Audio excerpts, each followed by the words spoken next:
রংপুরে ছাত্র জনতার গণঅভ্যুত্থানের পর আদালতে 11টি হত্যা মামলা হয়েছে। এসব মামলায় সহস্রাধিক আসামি হলেও নিরপরাধ কাউকে হয়রানি না করে সুষ্ঠু তদন্ত করে প্রকৃত অপরাধীদের সর্বোচ্চ শাস্তি চান শহীদ পরিবারগুলো। মাহমুদ রকির তোলা ছবিতে রফিকুল ইসলামের প্রতিবেদন। গেল 5 আগস্ট ঢাকার আশুলিয়ায় পুলিশের গুলিতে নিহত হন আতর ব্যবসায়ী রেদওয়ান হোসাইন। তার 6 মাস বয়সী শিশুপুত্র এখনো জানে না তার বাবা বেঁচে নেই। বাবার স্নেহমাখা ছোঁয়া ও ভালোবাসার পরশ থেকে বঞ্চিত হলেও সারাক্ষণ বাবা বলে আদো আদো ডাকে মাতিয়ে রাখছে। পিতৃ স্নেহ থেকে ছেলেকে বঞ্চিত করা প্রকৃত আসামিরা যেন সর্বোচ্চ শাস্তি পায় দাবি স্বজনদের। অপারেশন করে কোনো ডাক্তারই পাইনি, 4টা গুলি লাগছে।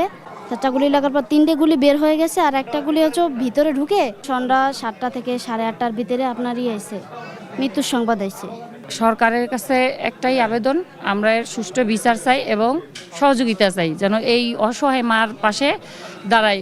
গেল 16 জুলাই বৈষম্য বিরোধী ছাত্র আন্দোলনে বেগম রোকেয়া বিশ্ববিদ্যালয়ের শিক্ষার্থী আবু সাইদ, 18 জুলাই মডার্ন মোড়ে পুলিশের গুলিতে মারা যান মানিক মিয়া, 19 জুলাই বিক্ষোভে অংশ নেওয়া স্বর্ণ দোকানে কাজ করা মিলন, কলা ব্যবসায়ী মিরাজুল, সবজি বিক্রেতা সাজ্জাদ ও শিক্ষার্থী আব্দুল্লাহ তাহিরও পরিবারের কাছে ফেরেনি জীবিত। এসব হত্যাকাণ্ডের ঘটনায় মামলা হওয়ায় গ্রেফতার আতঙ্কে আছে অনেকে।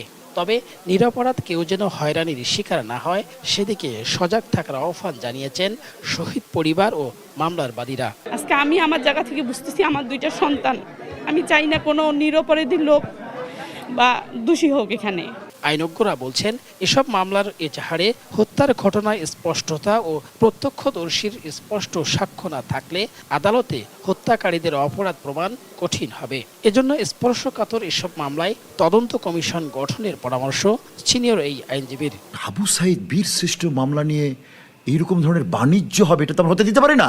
পরিষ্কার বক্তব্য শেষ সামারি করে দেয় যে একটা তদন্ত কমিশন করতে হবে, স্পেশাল কোর্ট বসায় তাদের বিচার দ্রুত গতিতে নির্দিষ্ট সময়ের মধ্যে সম্পন্ন করতে হবে। ছাত্র জনতার উপর নির্দয়ভাবে গুলি চালানো সব অপরাধীদের আইনের আওতায় আনার কথা বলছেন পুলিশ। নিরপরাধ একজন ব্যক্তিও যেন তদন্ত কার্যক্রমের সময় কোনো ধরনের হয়রানির শিকার না হয়। সাক্ষ্য প্রমাণের ভিত্তিতে অপরাধীদের বিরুদ্ধে চার্জশিট প্রদান করতে হবে। যে এখন যেনতেনভাবে এজাহার নিয়ে আসতেছে, ইয়ে করতেছে, তাই বলে যাদের বিরুদ্ধে এভিডেন্স আছে তারা কিন্তু কখনো এগুলোতে পার পাবে না।